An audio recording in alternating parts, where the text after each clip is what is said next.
Death of a Unicorn is the latest A24 star-studded film, but this one is just altogether weird. The Paul Rudd and Jenna Ortega film centers around an accidental car crash with a unicorn. When they discover the magical properties of the unicorn, they attempt to profit from it, much to the chagrin of the unicorn's mother. Despite looking normal, the film is a slightly bizarre and out there take on the typical eat the rich premise. Nevertheless, the cast is talented. Ortega and Rudd, flanked by Tia Leoni, Richard E. Grant and Will Poulter, among others. On top of this, A24 is still the most respected independent studio out there. However, despite this, the film has received mixed reviews from critics, with it sitting currently at 54% on Rotten Tomatoes, and has made just $6 million against a $15 million budget. So, with all that being said, where do I sit on this film? Let's get into it. Don't move.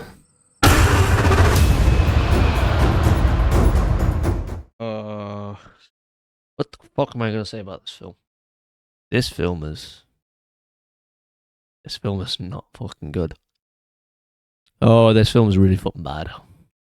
I don't know why, but I'm on a streak right now about just reviewing really boring as fuck movies. This one, The Outer Nights. For some reason, I can't hit a movie on a Friday that is just like banging, like, oh no, this is the shit.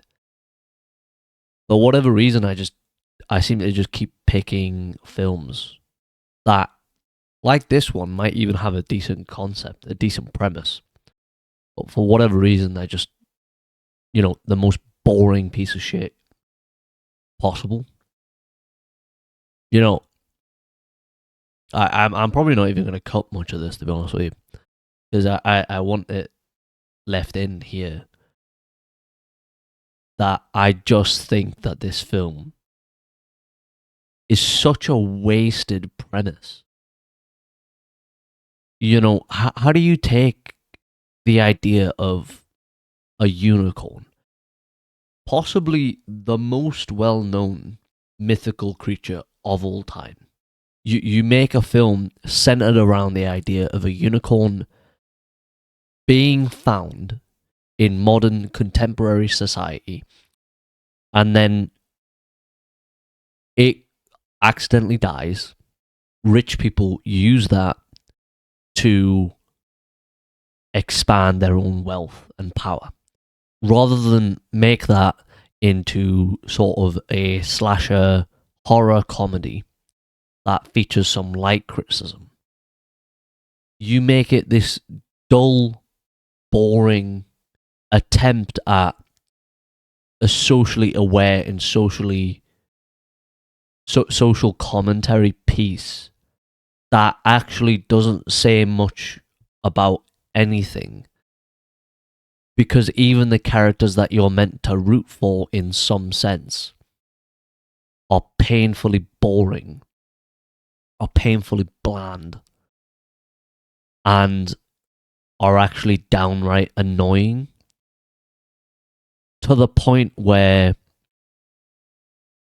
the best character in this movie is the wealthy playboy, and he was the only one that I was actually laughing at, and he was the only one that I was actually going, oh, I hope he actually survives, because he's actually the only one in this movie who hasn't annoyed me, and that's Will Poulter's character, Shepard, he's called.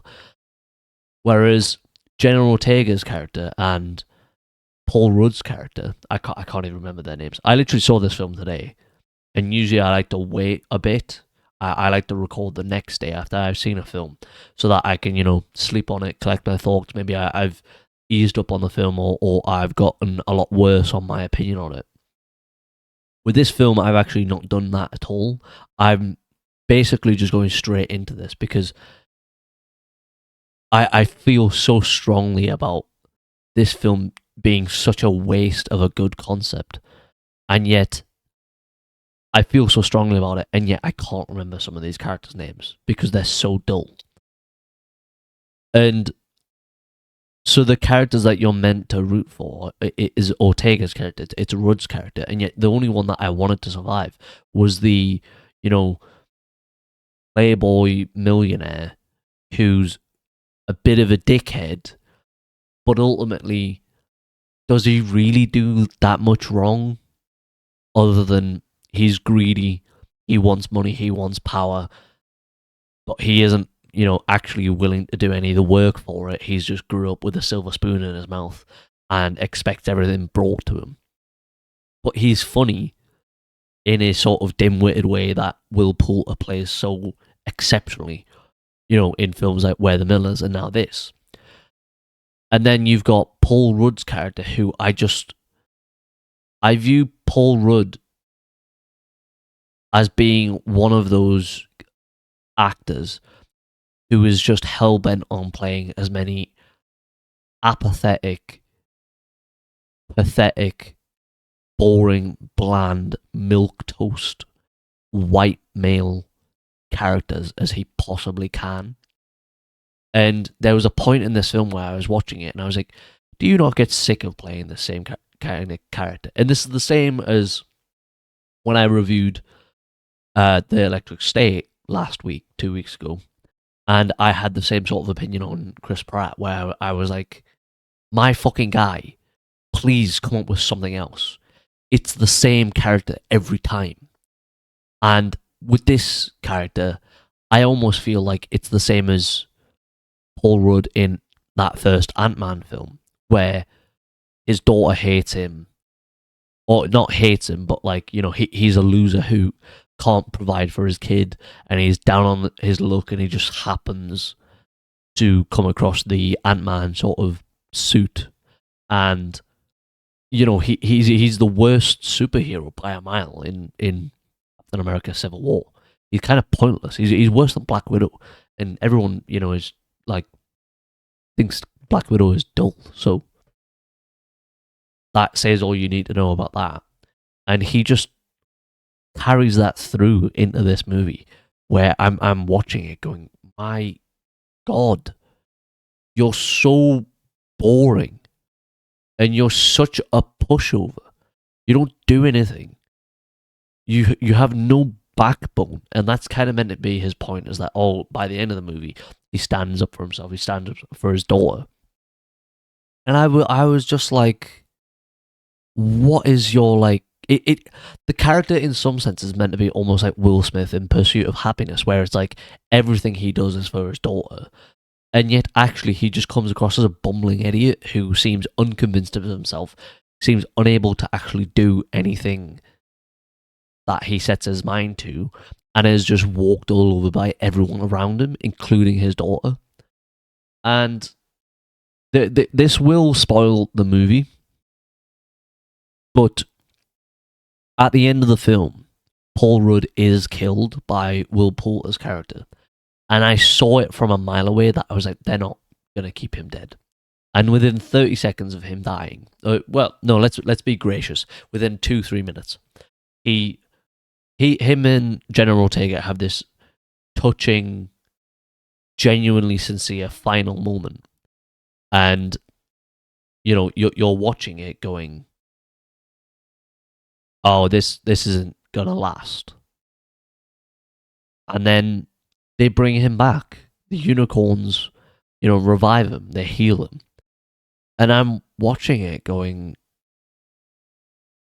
this is meant to be like an A24 film. This is meant to be premiere independent cinema. And you've made this into a fucking Marvel movie. Why? There's nothing about this that is like redeeming to me, other than Will Poulter.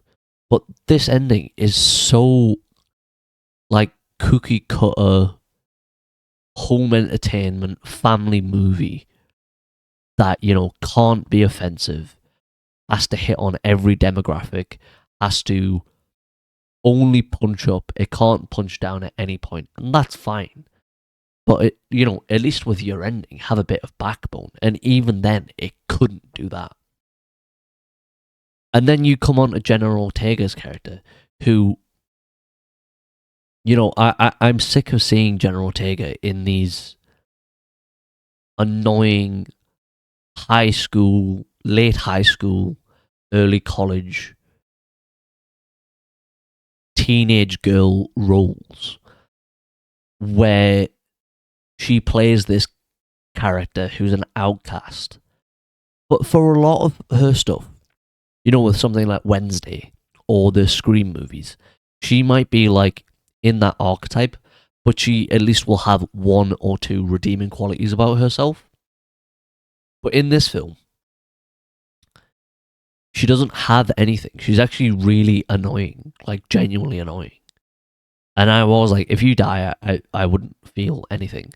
And, you know, making her character like vape, making her character have all this jewelry, making her character have dyed hair, and then producing some exposition in the form of photos where you see that none of this existed before the death of her mother. And you're sat there going, Jesus Christ, like, that's such a bland 2025 cookie cutter exposition and context of a character of like, oh, she died and then she became emo. She became punk and edgy. She now vapes. Oh, look at, she's so cool. And I was like, God, I'm just dying for this actress to do anything else because she is a capable actress. And yet, you know, I've got the sort of like last 2-3 years of her roles. And Scream 6, I think I've seen that one. Yeah, I have seen Scream 6. That's fine. That was when I first came aware of her. And she does play that sort of like teen role, but she isn't annoying in this.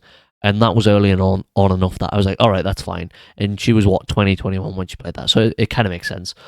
And then Miller's Girl, that was that movie with Martin Freeman where I was like, I'm not watching that, and that's really fucking strange of a film to make. But, you know, whatever. But it is, again, in that sort of like annoying teenage girl role where I'm like, what is the point of this? And that was when I was like, okay, I feel like you're starting to carve out a niche for yourself, but that will be a niche when you hit like 26, 27, where you're like, shit, what do I do now? Because I can't play that same character again and again. I'm too old for that now. And then Beetlejuice, I think that's really the high of this. Obviously, Beetlejuice and Wednesday.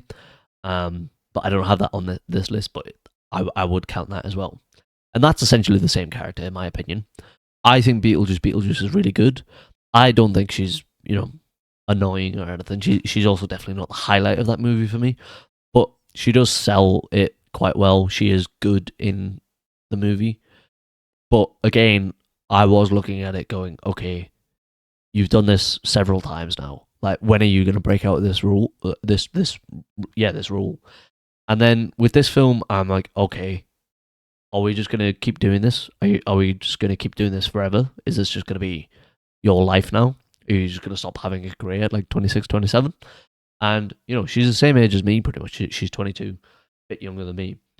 I'm looking at this going, at what point are you going to break out this? When are you going to sort of do something else? And, you know, whilst I was looking up this filmography, I actually seen that she's doing, or she's starring in the adaptation of Clara and the Sun, which is the Kazuo Ishiguro novel.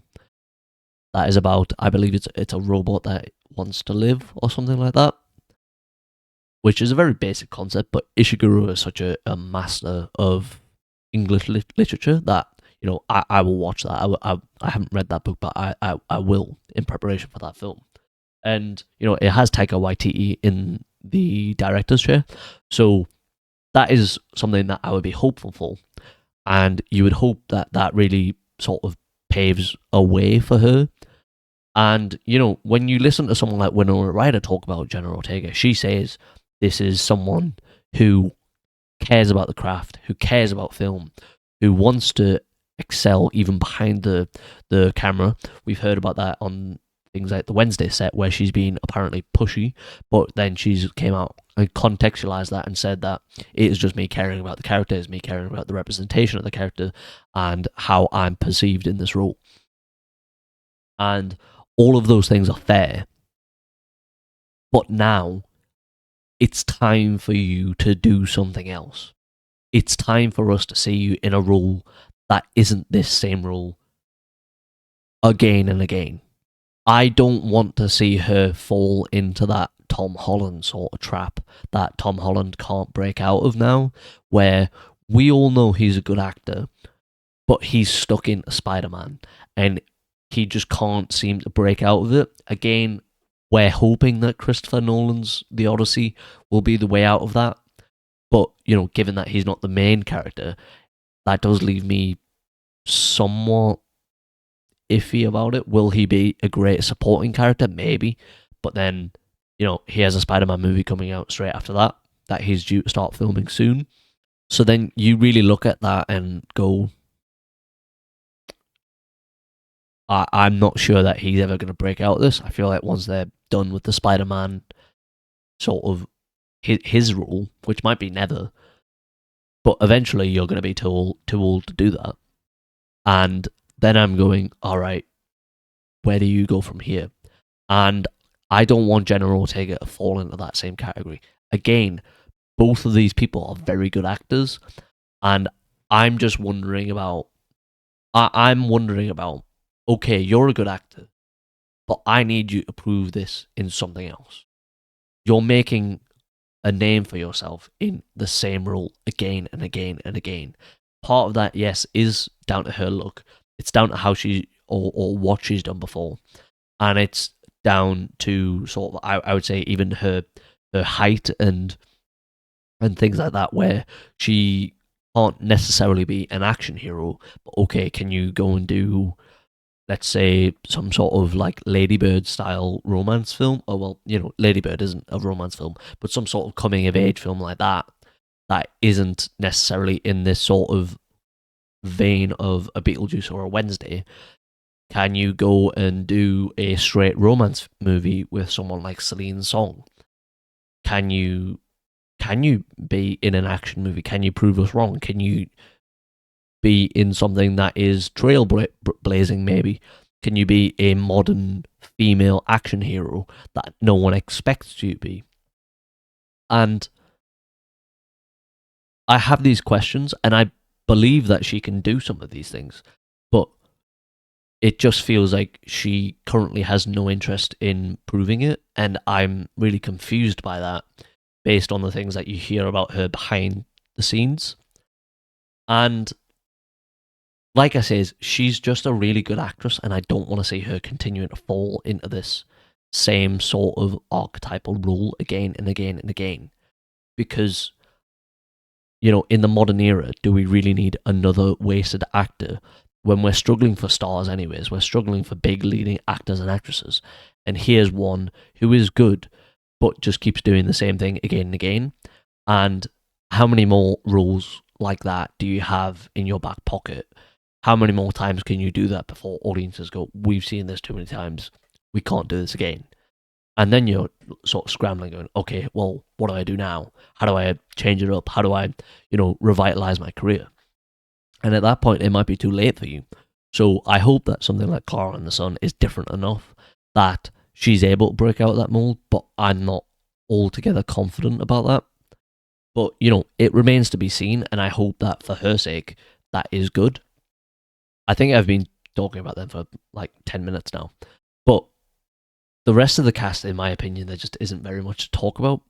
It has some quite big names on here, Richard E. Grant, Tia Leoni, Will Poulter. And Will Poulter, for me, is the highlight of this movie. He actually got some laughs out of me. He, sells this dim-witted billionaire or millionaire quite well. And that is because he excels at that kind of comedy, in my opinion, where the character isn't really aware of who they are.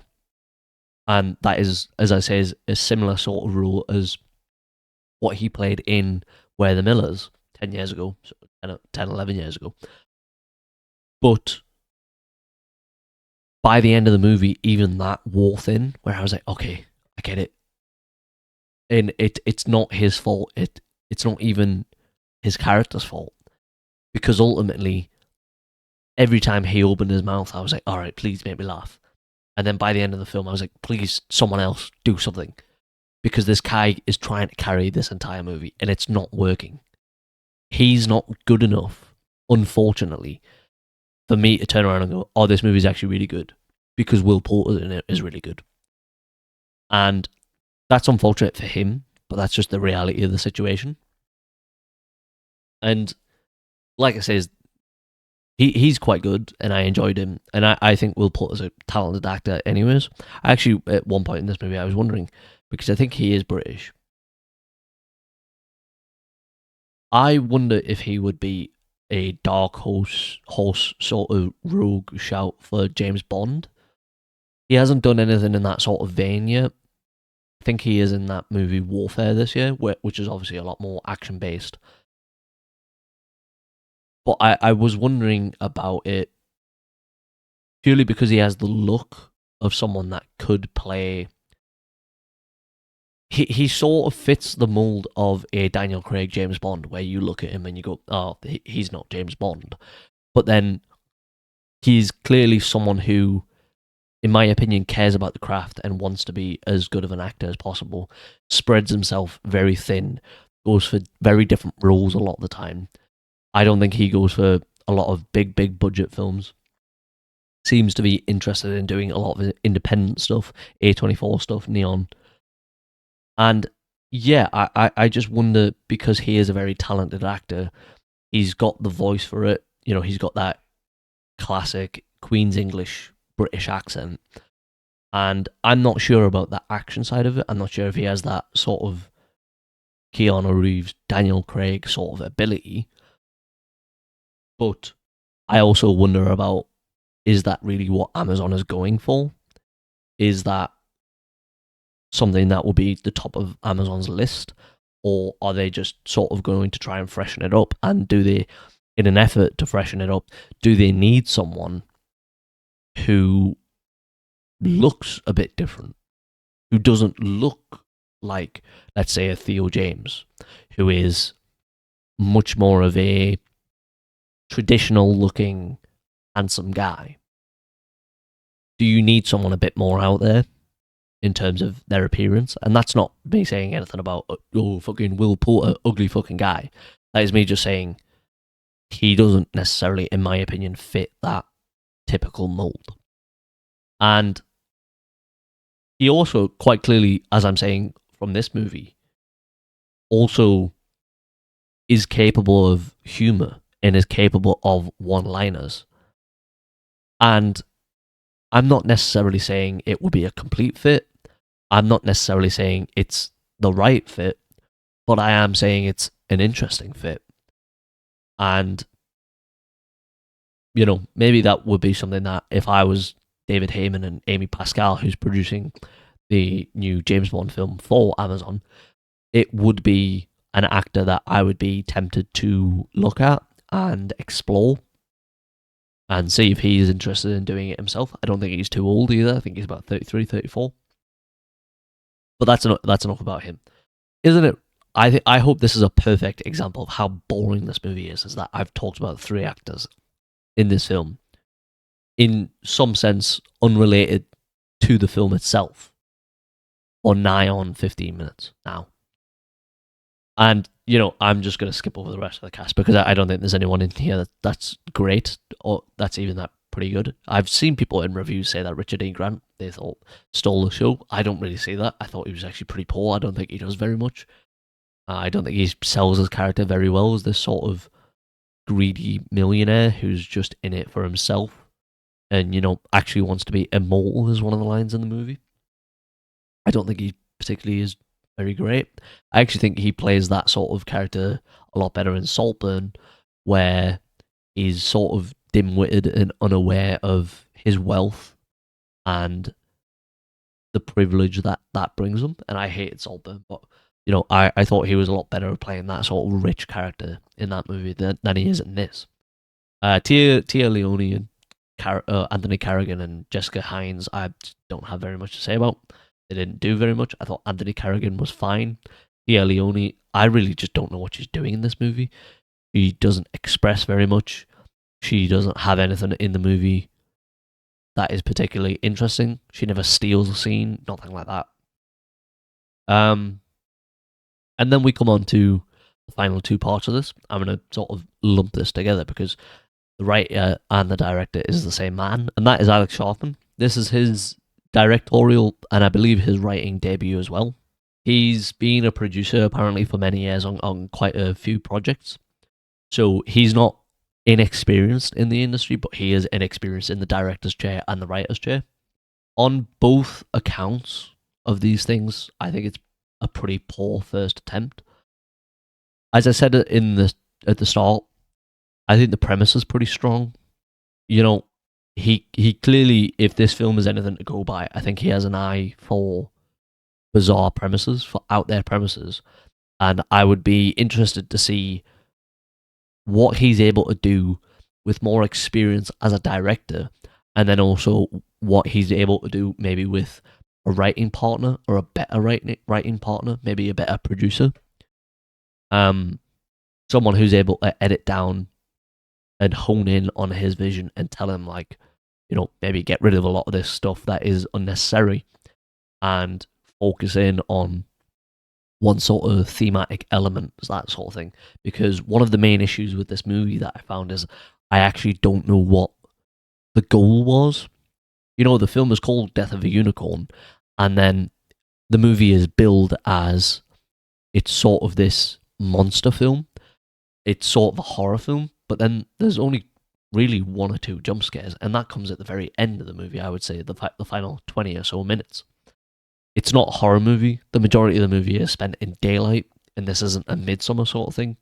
This is just straight up just showing you the full unicorn on several occasions. At the start of the film, they show you the full unicorn. There's nothing hidden about this. There isn't anything mysterious. And that is one of the big reasons why I think the film is boring, because, there is no dramatic reveal of the horn of the unicorn. There is no sort of teasing of, oh, well, here's the horn at the start of the film, but then they don't show you the rest of the unicorn. There isn't anything like that. You just see the unicorn from the beginning. And so then I was like, okay, so what's the driving force of this movie? What am I waiting for? The film itself is just pretty boring, is the long and short of it. There's nothing unique. There's nothing interesting. The film removes us from the monsters too much. It straight up just doesn't show you anything about the unicorn, I would say, for a good 45 minutes. The time between the unicorn dying at the start of the film and the first unicorn kill is probably about 55 minutes, which, if you're billing this as a monster movie, is far too much time in between those two incidents. It also, in some respect, makes you go, well, why would this unicorn start killing now if it's not been doing it for the past 45 minutes? Even just having a character disappear, like, where's he gone? And then later revealing, the unicorn killed him or ate him or something like that. There's nothing like that. And therefore, I'm just sort of like, okay, I don't know what the driving force of this movie is, because you tell me it's about the unicorn, but then there's nothing in here about the unicorn. There's no reveal. There's nothing actually focusing on the unicorn. There's nothing about, the adult unicorn's plight of losing a baby unicorn. There's nothing like that. Your entire film centers on the rich elites and Jenna Ortega and Paul Rudd's character and the servants of the rich elites. And so, in that sense, I'm like, okay, so this is a social commentary piece, and then the social commentary isn't engaging enough anyways for that, because all of the characters are bad, all of the characters are annoying, pretty much. You're trying to make it so that Tia Leoni and Richard E. Grant are these evil millionaires who are just out for their own greed, but they're about as annoying as Paul Rudd and Jenna Ortega. And they're also, it's sort of a Saltburn situation where until they really discover that they can profit from the unicorn, they're just sort of hapless and are just sort of dim-witted and unaware of their wealth and their privilege. They're not actually evil. They're not actually shown to be greedy.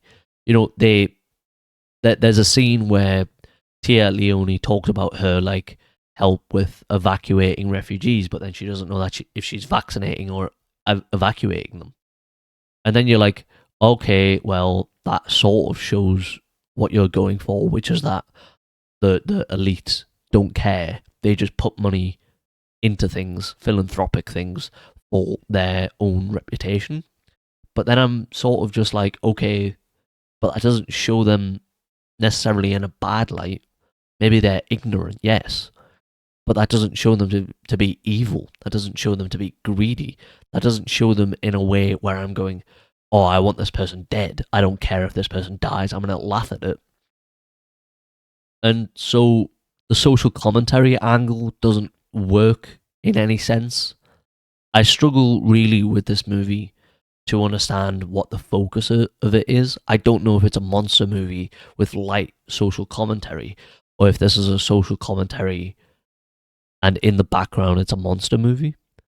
And the thing about it is that the majority of the movie is the social commentary, but yet it is the kills that I was most interested in. And the thing, even with this, is the kills after maybe 3 or 4. I was like, all right, I've seen this, because guess what? Every kill is the unicorn's horn going through someone. Oh, it was the shoulder this time. Oh, now it's their intestines. Oh, maybe it's the head at one point. And I was just sort of like, all right, well, is there no other way that you could have shown me this? You know, maybe the unicorn's horn is like used to like chop down a tree or something, and the tree falls on someone. Nothing like that. There isn't anything like that. The most experimental one is at the end of the movie when like the unicorn back heals Will Poulter, and he's given like a gory sort of face reveal of like him after that, and like once he's dead. There isn't anything unique about this film. There's no driving force. There's no focus. There's no thematic focus. On what it's trying to be socially critiquing, it isn't biting enough. It doesn't have unique enough characters. It doesn't, particularly focus on one element. It doesn't particularly have one particularly hateable character more than the others. It doesn't have one that I was exactly rooting for. It doesn't know whether it's a monster movie, a horror movie, or a comedic commentary piece. And then at the end of the movie, it doesn't know whether it's a drama or not. And ultimately, the worst thing I can say about this film is that it was just boring. And with a premise like this, at the very least, you should not be boring. I don't understand how, above all else, your film is boring with a premise like this. At the very least, you should be bad but entertaining, and instead you were bad and boring. So I think that's where I'm going to leave this, because I've talked about this quite a lot, and I feel pretty. I feel like I've expunged all the hate I have for this film. I don't think this will be one that I watched again. I am interested to see if A24 can pick it back up in the second half of this year, because they're on a bit of a rotten streak right now. They had On Becoming a Guinea Fowl, which I've heard is okay, but I haven't seen it. I haven't seen very much about it. It was a very small movie. It made next to no money. And then they had Opus, which was reviewed very badly and made no money, made less than this even. And then they've had this, which is being reviewed terribly and hasn't made any money at all. So I'm interested to see where they go after this. I actually, give me a second. I'll have a look. Okay, yeah. I've forgotten a few of the things that they actually are doing this year, and they're all pretty much movies that I am very excited for, I have to say. So, Warfare, I'm really interested in. I think that'll be the film that I review next week. I'm really interested to see how that film does. The Legend of Ochi, the first time I seen the trailer for this was before this film, and this looks interesting, but once again, I am like, is this just going to be a run-of-the-mill sort of family affair movie? But maybe I'll see it. Friendship, this film seems bizarre, and I'm not sure if it's really my style of black comedy, but maybe I will see it. And then the movie that I'm probably most excited for out of anything this year, which is Bring Her Back. It's probably, to be honest with you, it's probably this and Superman that I'm most excited about. Both of these films, I am like, this is it for me. Like, I need these films to be big. And Bring Her Back, I'm really excited for. Talk to Me is one of my favorite films over the past few years. I love it. I'm all in on on Raka Raka. I think they're great directors, great writers, and that's only after their first movie. Maybe it'll suck, this movie. I don't know, but I have very high hopes for it. I think the first two trailers, the teaser trailer and then the full length trailer, are excellent. I think they're going in an even darker direction than Talk to Me. I actually think they're going in a much scarier direction, which, you know, for me, I'm sort of like, oh shit, this is going to fucking terrify me, this movie, isn't it? And then Materialist by Celine Song. This one I'm a bit worried about because it just seems straight romance or rom-com. But, you know, sometimes we need a bit of that. And I'm definitely going to see it because I loved Past Lives. And I will give her a lot of, you know, benefit of the doubt. A lot of she's got a lot of credit in the bank, obviously, with her debut. This is, we have to remember, only her sophomore, so this director is still finding her feet in a lot of ways. But Materialist, I am definitely interested to see where this goes. Then we've got something called Sorry Baby, which I haven't actually heard of. I don't know what that is. I'll have to look into that. The Smashing Machine by Benny Safdie. I don't know what to think of this. I'm really out on Dwayne Johnson as an actor. He's had a few bad years. So I don't know what to think of this. And then Marty Supreme by Josh Safdie. Timothy Chalamet is my favourite actor under 30, so I'm all in on this day one for me. Even though I don't actually know very much about it.